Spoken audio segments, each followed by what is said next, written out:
जल्दी से भेजो दुकान पे, नहीं तो फोन कट जाएगा। हाँ हाँ बेटा, अभी भेजती हूँ। अंजलि बेटा, तेरे लिए शहर से फोन है। सब काम छोड़ के जल्दी जाके सुन ले, नहीं तो फोन कट जाएगा। हाँ माँ, अभी जाती हूँ। जरूर मीनाक्षी दीदी का फोन आया होगा। हाय अंजलि। नमस्ते दीदी, मेरा मतलब हाय, कैसी हो आप? यहाँ तो सब ठीक है। मामा मामी कैसे हैं? तू कैसी है? मेरे तो एग्जाम्स होने वाले हैं। हर रोज कॉलेज जाना पड़ता है।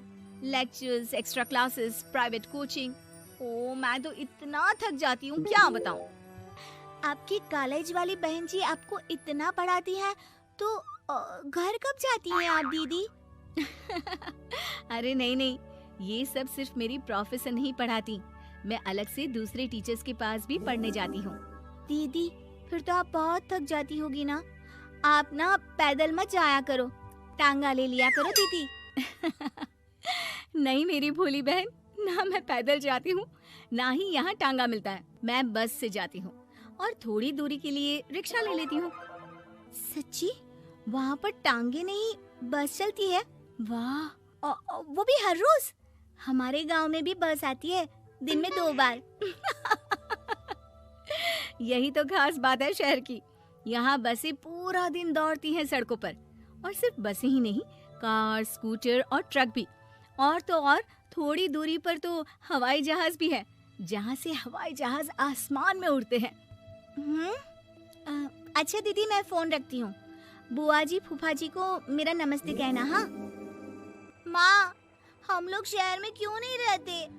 बुआ जी, फूफा जी और मीनाक्षी दीदी तो शहर में ही रहते हैं। अरे क्योंकि तेरे बुआ जी की शादी शहर में हुई थी, इसलिए बेटा। शादी से पहले वो भी तेरे पापा और दादा दादी के साथ गांव में ही रहती थी। तो फिर बा, मुझे शहर भेज दो ना, मैं भी शहर देखना चाहती हूँ। इतनी बार मीनाक्षी दीदी से शहर के बारे में सुन चुकी हूँ, अब मैं भी वहाँ जाकर देखना चाहती हूँ। बस आप मुझे शहर भेज दो।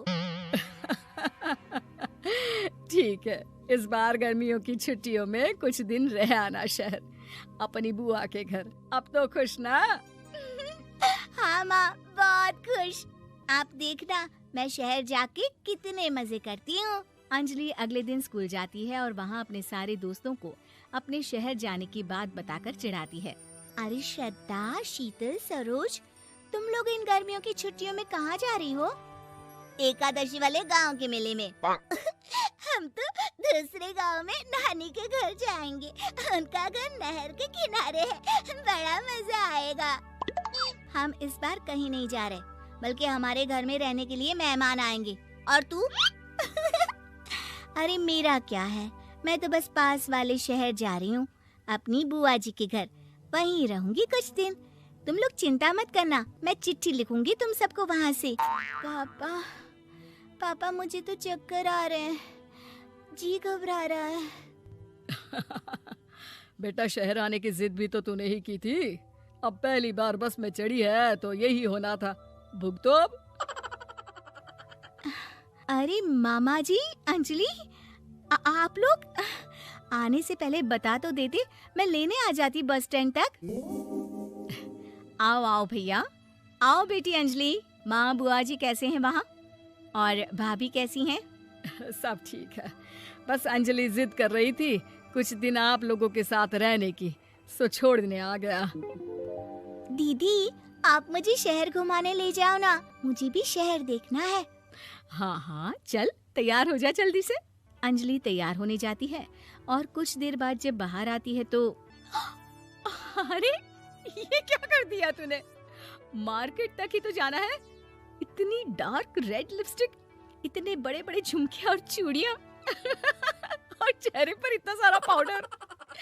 मेरी बहन, ऐसे नहीं चलेगा, जा और ये सब हटा के आ। अरे कैसे, क्यों? मैंने शहर आने के लिए इतनी मेहनत से ये सब इकट्ठा किया था। और वैसे भी मैंने देखा है मोहल्ले की राधा काकी के टीवी पर एक फिल्म चल रही थी, उसमें हीरोइन ना ऐसे ही तैयार होकर जाती है घूमने। सब पता है मुझे, मैं तो ऐसे ही जाऊंगी दीदी। अंजलि शहर की चकाचौंध को देखकर बहुत हैरान और खुश होती है। ऊंची ऊंची इमारतें, सड़क पर दौड़ती गाड़ियाँ, बड़ी बड़ी दुकानें, उसकी एक्साइटमेंट का ठिकाना नहीं था। दीदी, ये छोटा सा कमरा सड़क के किनारे क्यों रखा है? इसमें कौन रहता होगा? ये कमरा नहीं, पीसीओ है, पीसीओ। यहाँ पर लोग फोन करने आते हैं, सिक्का डालकर। ओ, हमारे गांव में तो दुकान पे ही जाते हैं बात करने। अच्छा चल, तुझे रेस्टोरेंट में खाना खिलाने ले चलती हूँ। Excuse me, 2 plate noodles please and 2 Cola. Meenakshi को ऑर्डर प्लेस करते हुए अंजलि बहुत ध्यान से देखती है और थोड़ी ही देर में ऑर्डर लेकर वेटर आ जाता है और खाना टेबल पर रख देता है। अरे, ये लंबी लंबी सेवइयाँ खाते कैसे हैं दीदी? और इसके साथ कोई अचार, प्याज, मूली कुछ भी नहीं दिया, बस ये छोटा सा पेट खुजाने वाला दे दिया है। गांव में तो छोटे छोटे चावल ही होते हैं जो कि हाथ से ही खा लेती हूँ। अब इसे कैसे खाऊं दीदी? एक्सक्यूज मी, एक चम्मच प्लीज, और लिटिल प्याज और अचार और मूली और एक गिलास मट्ठा, वो बाद में। हाँ, अब ये सब सुनकर आसपास बैठे लोगों को हंसी आ जाती है। मीनाक्षी भी अपनी हंसी किसी तरह रोकने की कोशिश करती है और वेटर मुस्कुराता हुआ वहाँ से चला जाता है। अंजलि समझ नहीं पाती कि सब किस बात पर हंस रहे थे, लेकिन वो छिप जाती है। दीदी, मुझे लगता है कि मुझे इन सेवइयों को ऐसे ही खा लेना चाहिए, इसी पेट खुजाने वाले कांटे के साथ। एक काम कर, तू मुझे खाते देख, जैसे मैं खाऊं तो भी वैसे ही खा ले। ठीक है दीदी। अंजलि खाते खाते नूडल्स में सिरका ज्यादा डाल देती है, फिर ऊपर से नमक दानी से खेलते हुए काफी नमक भी अनजाने में छिड़क लेती है। अरे, ये क्या क्या खा लिया? अरे हाय हाय, कितना कड़वा है। पानी, पानी, ये काला शरबत ही पी लेती हूँ। और जल्दबाजी में अंजलि जल्दी जल्दी कोला पी लेती है, जिससे उसके नाक में झंझनाहट होती है। दीदी, मुझे ले चलो यहाँ से। मैं ये सब शहरी खाना नहीं खा सकती। अब शर्म के मारे मीनाक्षी अपनी बहन को वापस घर ले जाती है और कहती है कि देख अंजलि, माना कि शहर और गांव एक दूसरे से बहुत अलग है, लेकिन इसका मतलब ये नहीं कि हमेशा शहर ही बेहतर हो और उस वजह से हमें वो सब करना पड़े जो हम नहीं कर सकते। शहर में सहूलतें तो हैं ही, पर चुनौतियां भी हैं। हम जहाँ भी रहें, हमें कभी अपने आप को कम या ज्यादा नहीं समझना चाहिए।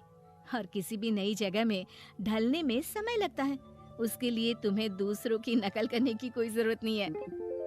बेटा, घूम लिया शहर या अभी और घूमना है?